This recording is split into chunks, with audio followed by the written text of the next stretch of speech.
마나임 TV를 애청해 주셔서 감사합니다.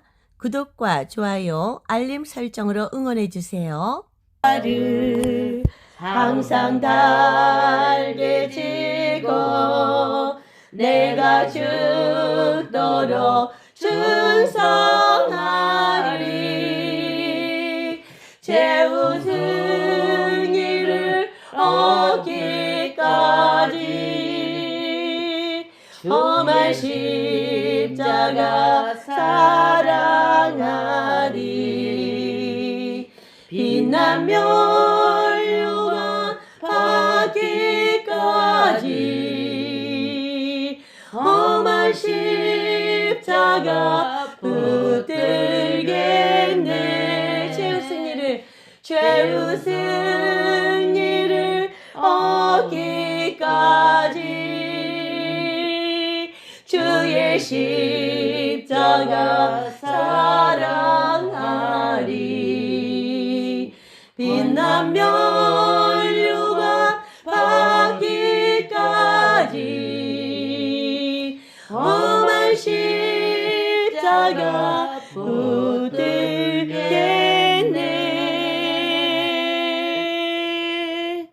아멘. 자, 오늘 말씀은 갈라디아서 5장 16절부터 26절까지입니다. 자, 다 같이 읽겠습니다. 시작. 내가 이르노니 너희는 성령을 쫓아 행하라. 그리하면 육체의 욕심을 이루지 아니하리라. 육체의 소욕은 성령을 거스리고 성령의 소욕은 육체를 거스리나니 이 둘이 서로 대적하므로 너희의 원하는 것을 하지 못하게 하려 함이라. 너희가 만일 성령의 인도하시는 바가 되면 율법 아래 있지 아니하니라. 육체의 일은 현저하니 곧 음행과 더러운 것과 호색과 우상 숭배와 술수와 원수를 맺는 것과 분쟁과 시기와 분냉과 당짓는 것과 불리함과 이단과 투기와 술취함과 방탕함과 또 그와 같은 것들이라. 전에 너희에게 경계한 것 같이 경계하노니 이런 일을 하는 자들은 하나님의 나라를 유업으로 받지 못할 것이요 오직 성령의 열매는 사랑과 희락과 화평과 오래 참음과 자비와 양선과 충성과 온유와 절제니 이 같은 것을 금지할 법이 없느니라. 그리스도 예수의 사람들은 육체와 함께 그 정과 욕심을 십자가에 못 박았느니라. 만일 우리가 성령으로 살면 또한 성령으로 행할지니 헛된 영광을 구하여 서로 격동하고 서로 투기하지 말지니라. 아멘. 오늘 성령의 열매에 대해서 우리가 나눠보겠습니다. 사도 바울이 굉장히 하나님의 그 성령 체험을 많이 한 사람이에요. 그 성령 체험, 하나님의 인도하셔서 그 3층 천에까지 하나님 보좌의 그 천국까지 갔다 온 사람입니다. 이 사람이 이제 성령을 받아서 그런 일을 경험했기 때문에 그 성령으로 사는 것과 육체를 사는 것은 현저하게 차이가 난다. 그것을 이렇게 갈라디아서를 통해서 정리해 놓고 있습니다. 사도 바울은 지금으로 치면 서울대를 나온 사람이고 또 서울대에서도 박사학위를 받았는데 한 개가 아니고 그의 그 공부한 양과 그 학식과 이런 것들을 보면 박사학위를 7개 정도 받은 그런 거래요. 그리고 그 집안은 그래도 유대인 중에 유대인 집안이었고 그러니 얼마나 그 유대 사회에서 존경받으면서 그 바리새인으로서 서기관으로서 또 나중엔 제사장이 될 수도 있었겠죠. 유대교 회당에. 그런 굉장히 인정받는 그런 사람이었어요. 가만히 있었으면 한평생 잘 먹고 잘 살고 존경받고 부와 또 명예가 이렇게 다 자기 앞에 놓여있는 그런 사람이었어요. 그런데 이 사도 바울이 초기 초대교회 성도들을 박해하러 다녔죠. 그 어디 초대교인들이 몰려있다고 하면은 가서 그냥 잡아오고 매를 때리고 그 사람을 잡아다 감옥에 가두고 그러한 열심을 내던 사람이었어요. 왜? 자기 유대인의 입장에서 보면 유대교 입장에서 보면 초대교인들은 이단을 섬긴다. 이렇게 저 말도 같지 않은 예수를 주님으로 초림의 주님으로 섬긴다. 예수님은 거짓말하는 자인데 이렇게 얘기하면서 마귀의 말하자면은 앞잡인데 이렇게까지 얘기를 하면서 매달아 십자가에 매달아 죽였는데 그 예수를 믿는 그러한 성도들이 나타났다는 거죠. 그래서 그 사람들을 다 잡고 때리고 가두고 하던 사람이 바울이에요. 이렇게 하나님 앞에 깨어나지 못했을 때는 정말 하나님 앞에 극악무도한 짓을 이렇게 한 사람이었는데 다메섹 도상에서 그 다른 나라로까지 이 기독교인들을 잡으러 간 거야. 다른 나라로 막 가는 그 중간 길에서 하나님의 빛이 나타났어요. 길에서 바울아 사울아 사울아 네가 나를 어찌 이리 핍박하느냐라는 소리를 들었습니다. 그러니 그 소리만 들은 것이 아니고 그냥 빛이 쫙 그냥 임하니까 예수님의 생명의 빛이 임하니까 눈이 멀어버렸어요. 그 너무 밝게 비치니까 그러니까 성령이 너무 강하게 임재하시니 눈이 막 멀어버린 거예요. 거기 있는 사람들은 눈을 멀지는 않았어요. 그냥 소리는 들었지 같이. 그런데 눈 먼 거는 바울만 멀었어요. 그래서 이제 그 다메섹 가는 길까지 한 2, 3일 길 남았는데 사람들의 부축을 받으며 아니 이게 갑자기 왜 내 눈이 빛이 번쩍하더니 이렇게 사울아 사울아 네가 왜 나를 핍박하느냐라고 하늘에서 울림이 나왔고 이런 소리를 들으니 미칠 노릇 아니겠습니까?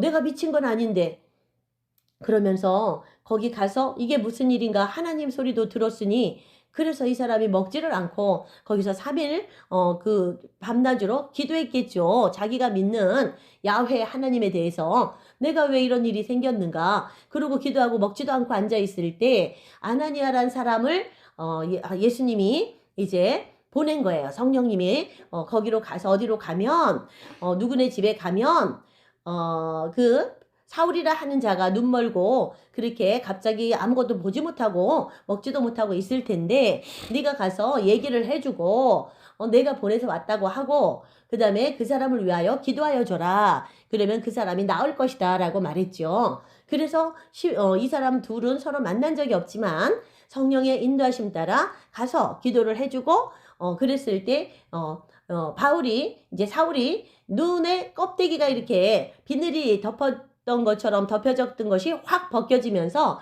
밝히 볼 수가 있게 되었다라고 기록이 되어 있습니다. 그래서 이 눈이 덮여 있다는 것은 우리가 이 세상에 대해서 세상적인 눈으로만 육신의 눈으로만 이 세상을 본다는 것이에요. 그리고 그 비늘 같은 것이 딱 벗겨지면서 다시 잘 볼 수 있게 되었다는 것은 이제 영적인 눈으로 이제 이 세상을 바라볼 수 있는 시각이 생겼다. 그런 뜻입니다. 그래서 그 이후로 사울이었던 자가 바울로 바뀌었지요. 이 바울이 그래서 이 신약 전서의 3분의 2 이상을 썼고 이 바울이 5차 전도 여행을 하면서 유대 사회에 한 게 아니고 이방인의 사도로 세워졌어요.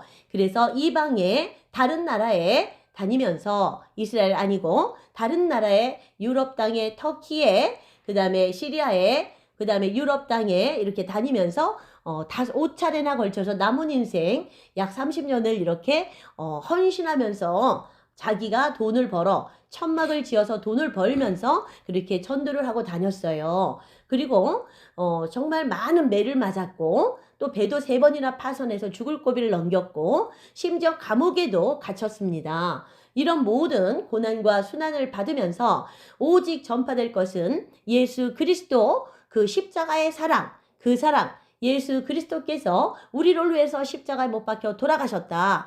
우리의 죄, 당신의 죄, 나의 죄를 대신 갚아주시기 위해서 십자가에 못 박혀 돌아가셨다. 그 예수님을 진짜로 믿기만 하면 진심으로 믿기만 하면 너의 죄는 깨끗이 없어진다. 하나님께서 그 예수 믿는 자를 의인으로 죄인에서 의인으로 인정하여 주셔서 그 깨끗한 의인의 상태로 천국에 들어갈 수가 있게 된다 라고 이것을 전파하고 다닌 것입니다. 이것이 진리가 아니고 거짓이라면 이 사람이 일평생 동안 결혼도 안 하고 혼자 그렇게 고생하면서 매 맞고 고생하면서 다녔겠습니까? 이스라엘에 있었으면 최고의 그런 명예와 부를 거머쥐는 그런 사람이었단 말이죠. 머리가 잘 돌아가는 사람이었고 이 손익 계산을 잘 하는 사람이었어요. 그런데 그런 사람이 심지어 아까 아주머니가 저한테 예수에 미쳐야 산다 이렇게 말씀하셨는데 그렇죠. 목사가 되었으면 예수님에 미쳐야 됩니다. 사도 바울이 한마디로 그 다메섹 도상에서부터 예수님에 대해서 미쳤던 것이에요. 그래서 그러한 정말 우리가 지금 보는 이 신약 성경의 3분의 2까지도 하나님의 성령님이 알려주셔서 기록했지요. 어떻게 이 사람이 지금 우리 읽은 것과 같은 이 깊은 비밀을 사람이 알았겠습니까? 사람의 학문이라는 것은 박사학위가 7개여도 깊은 하나님의 도에 미치지 못해요. 성령님이 다 들려주신 거를 사도 바울이 그것을 이제 묵상하면서 이렇게 책을 쓴 거예요. 자기가 똑똑했기 때문에 학위가 여러 개 있었기 때문에 그거에 접목해서 이제 하나님의 음성을 들은 대로 이렇게 기록한 것이 오늘 또 갈라디아 우리가 읽은 5장 이 말씀입니다. 16절 제가 다시 읽겠습니다. 내가 이르노니 너희는 성령을 쫓아 행하라. 그리하면 육체의 욕심을 이루지 아니하리라. 라고 딱 얘기를 해놓고 시작해요. 육체와 성령, 육신을 쫓는 일과 성령을 쫓는 일, 극명하게 대조가 된다는 것이죠. 우리는 똑같이 이 지구 땅에서 하루 먹고 자고 일하고 살고 있어요. 그렇지만 크게 나누면 육신을 쫓아 행하는가, 하나님의 나라 그 의를 구하는가, 성령을 쫓아 행하는가 두 가지로 나눠진다는 것입니다. 17절 육체의 소욕은 성령을 거스리고 성령의 소욕은 육체를 거스리나니 이 둘이 서로 대적하므로 너희의 원하는 것을 못하게 하려 함이다. 육체의 일과 성령의 일은 서로가 부딪힌다는 것이에요. 육체의 일과 성령의 일이 같이 가면은 그냥 그 일만 하면 되겠지만 우리가 이 땅에서 썩어질 것이라고 표현하고 있지 육신의 일은 썩어질 거라고 그랬어요. 그리고 성령의 일은 하나님 나라 그 의를 구하는 일로서 영원한 나라 천국의 보화를 쌓는 일입니다. 이것들은 같이 가지 않고 항상 대적하고 부딪히게 돼 있다는 것이에요. 어떤 사람이 육신을 따라 행하면 그쪽으로만 가고 이 땅의 것만 쫓게 돼 있고 어떤 사람이 성령의 음성을 따라 가면 이 육신의 것은 생각 많이 안 하고 하늘나라의 의를 구하는 그 일을 하게 돼 있다는 것이죠. 그래서 우리가 날마다 하는 일들 가운데 하나님과 그의 의를 구하는가 아니면 썩어질 이 땅의 부와 부귀와 명예와 이런 것들 외모 관심 외모 요즘 여자들 막 굉장히 성형수술 유행하죠. 성형수술 안 한 사람이 없어. 2개, 3개, 4개씩. 진짜 저는 한 개도 안 했거든요. 그래서 일부러도 안 하는 거예요. 여기 주름도 생기고 하는 거지만 그 육신에 썩어질 것에 제가 따라가지 않기 위해서 그렇게 많은 사람들이 자신의 외모를 가꾸는 일에 하루 종일 시간을 허비하고 또 살쪘다고 막 가서 운동하고 하는 일에 또 사우나에 가서 목욕하는 일에 마사지 하는 일에 하루 종일 쓰는 사람들도 많이 부자인 사람들 가운데 많이 있습니다. 심지어 또 그렇지 않은 사람들은 이 땅에 먹고 살 것, 무엇을 마실까, 무엇을 입을까, 무엇을 먹을까 그것 따라가서 하루 종일 돈 버느라고 하나님 일에는 관심이 없는 사람이 있습니다. 옛날에는 우리 조상 선조들의 믿음은 그렇다 할지라도 새벽에라도 일어나서 기도하고 나갔어요. 그래서 일터에 나가기 전에 삶의 중심이 하나님 아버지께 있었다는 얘기예요. 근데 요즘에는 새벽 예배도 거의 나가는 사람이 없고 줄어들었고 그런 상황이죠. 이명박 대통령의 어머니는 그 5남매인지 7남매인지 있었는데 그 새벽에 장사하러 나가기 전에 시장터에 그 자녀들을 모아놓고 새벽 예배를 날마다 드렸다는 것이에요. 그렇게 새벽 예배를 날마다 드리고 하나님 중심으로 살았을 때 하나님 나라에서 축복받을 뿐더러 이명박 대통령은 어떻게 됐습니까? 대학까지도 그 당시에 나왔고 정말 이 나라의 대통령까지도 그렇게 되지 않았습니까? 그것은 어머니가 자식들을 모아놓고 먼저 하나님 나라와 의를 구했을 때 이 땅에서도 그 복을 주신 것입니다. 그렇게 되면 하늘나라에서도 받는 상급이 크겠지만 이 땅에서도 복을 주신다는 얘기입니다. 가난하고 힘들게 살고 단칸방에 살던 시장에서 말하자면 가게도 없이 노점상을 하던 그런 할머니의 아줌마의 아들이 대통령이 되었고, 이명박 대통령의 형은 국회의원도 되었고, 아주 자식들을 훌륭하게 키우셨습니다. 그렇게 이 땅의 소욕을 먼저 쫓지 않고 하나님 나라를 위해서 먼저 하나님 앞으로 나아갔을 때, 성령의 뜻을 쫓아 행했을 때 하나님 나라의 상급 쌓이는 거는 말할 것도 없고 이 땅에서도 복을 받는다, 이 말씀입니다. 아멘. 너희가 18절, 너희가 만일 성령의 인도하는 바가 되면 율법 아래 있지 아니하니라. 이스라엘은 그 600 몇십까지 되는 율법을 받았어요. 모세를 통하여 받았는데 그 율법을 지키느라 지금까지도 힘들어. 그들은 예수님을 구원의 주님으로 영접하지 않습니다. 그냥 예수님은 선지자 중에 한 명쯤으로 알고 있어요. 그런데 그 율법은 다 지켜. 예를 들면 안식일 날 일하지 말라 해서 안식일 날 소가 구덩이에 빠져도 꺼내냐 꺼내지 않냐 그거 가지고 싸우고 있잖아요. 당연히 생명이니까 꺼내서 구해내야 되는데 그리고 안식일 날 어디 가면 안 된다 해서 집에 앉아서 일도 안 하고 그러고 있지 않습니까? 안식일 날 소가 빠졌는데 그거 꺼내는 게 일이라 해서 그걸 싸우는 사람들이었어요. 만약 성령의 인도하는 바가 되면 율법이 하나하나 따져서 그 율법대로 정죄를 받지 않는다, 이거예요. 성령께서는 그 율법을 다 이루시는 그쪽으로 성령 받은 자를 인도하신다는 얘기죠.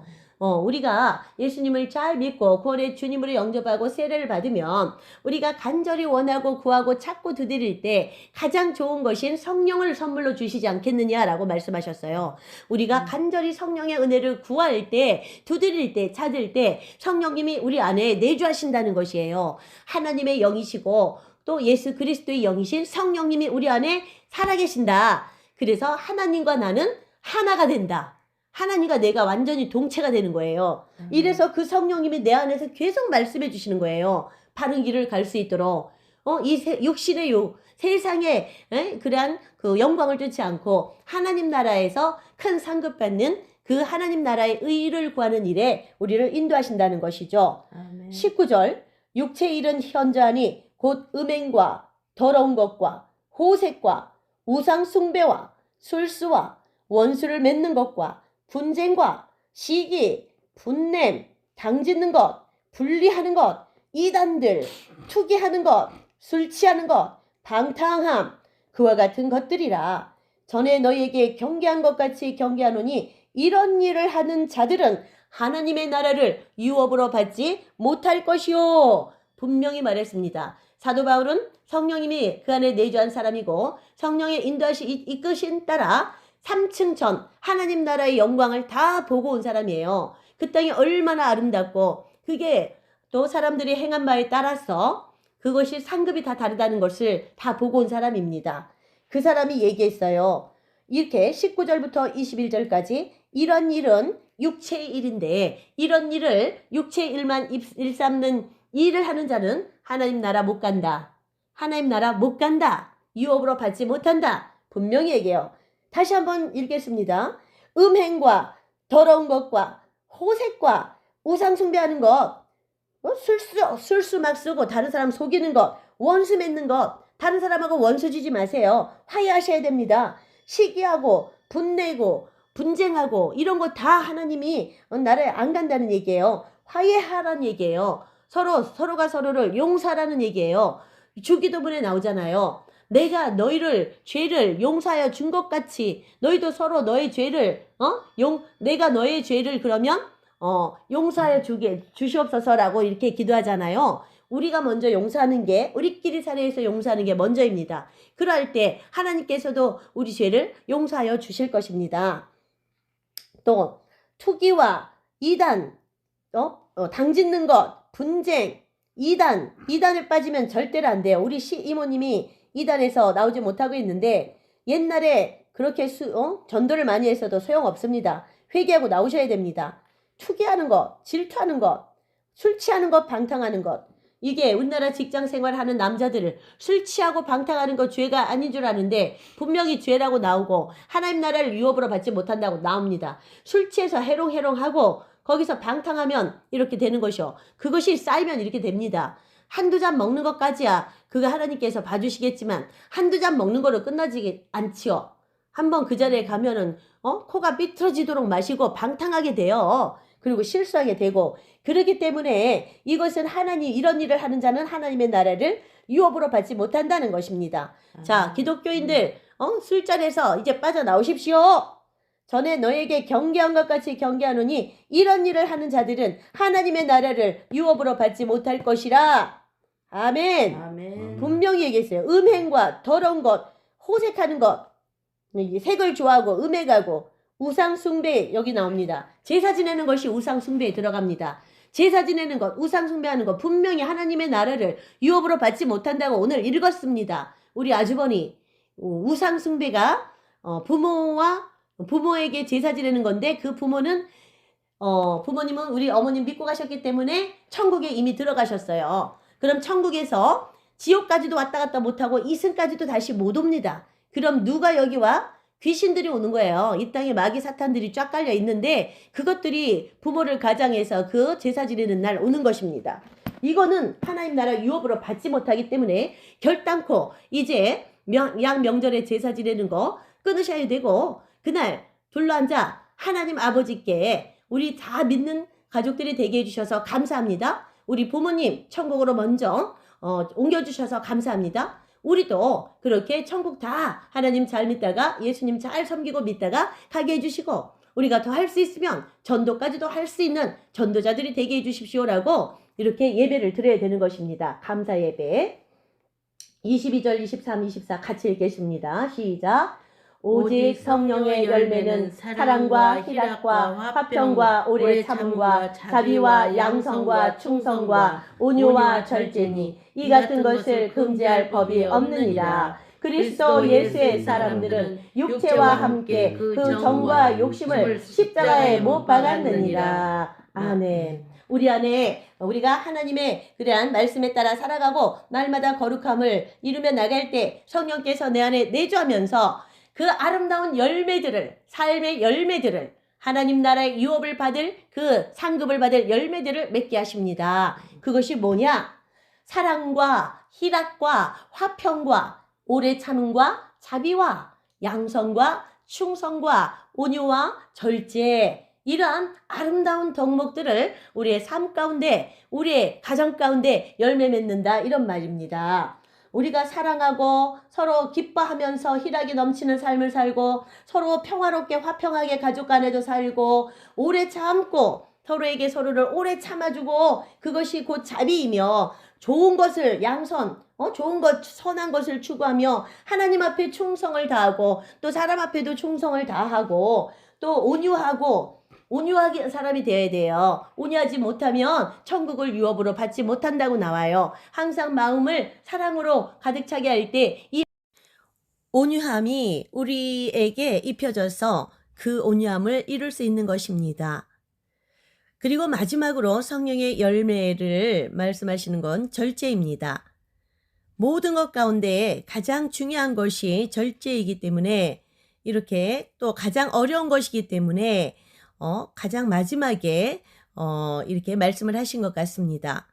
우리가 무엇을 하든지 간에 항상 주 안에서 주님의 말씀대로 행해야 될 것입니다.